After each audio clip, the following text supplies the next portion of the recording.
Бірлігі мен тірлігі жарасқан ағайын. Армысыздар, берекесі мен мерекесі тасыған отандастар. Баршаңызды Қазақстан халқының бірлігі күнімен шын жүректен құттықтаймыз. Символизируя мир и надежду, этот праздник получил особую значимость, потому что история нашего государства – это история стабильности, дружбы и согласия казахстанцев. Қазақстан ұлт пен ұлыстың, бауыр пен туыстың, ынтымақ пен жарасқан мекені.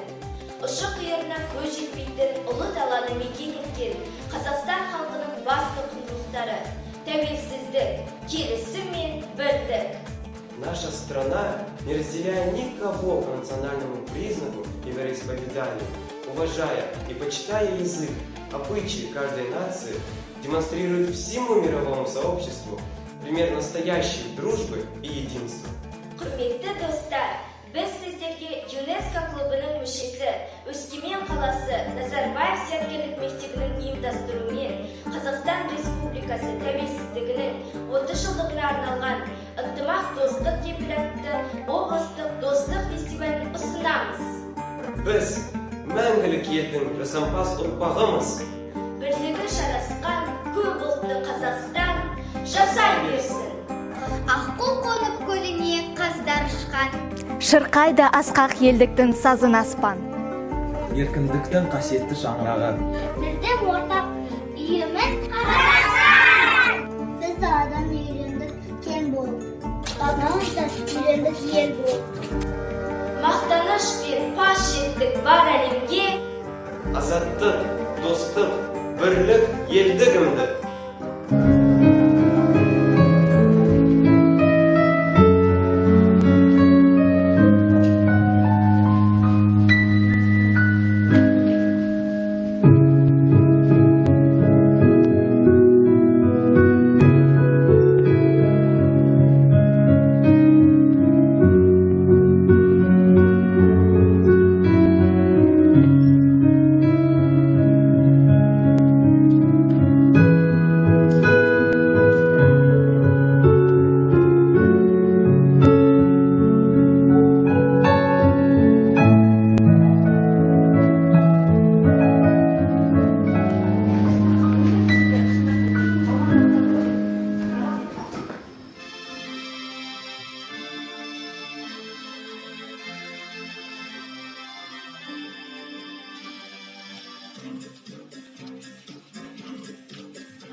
Алға ұмтыл тек алға, алда қойған мақсатқа қолсыз еш тайынба сен. Атқан әрбір ақтанға үміт міндет арқала, қолсыз армандарға сен. Болашақ жарқын болсын, бірлікпен орта толсын, жетелейтін бізді тек алға. Бәріміз бірге бір үйдің баласындай, сасып таң қалмай жылжимыз сонда тек алға бәріміз бірге бір үйдің баласындай бірлігімізді сақтай жылжимыз сонда тек алға бәріміз бірге бәріміз бірге қазақ елі Алға ұмтыл тек алға жаңа белестер алда шыңнан шыңға биікте бөленген күн нұрына әркез бол сен тек алда елім бақытты мекен болашақ жарқын болсын бірлік пен орта толсын жетелейтін бізді тек алға бәріміз бірге бір үйдің баласындай қол ұстасып таң қалмай жылжимыз сонда тек алға бәріміз бірге бір үйдің баласындай бірлігімізді сақтай жылжимыз сонда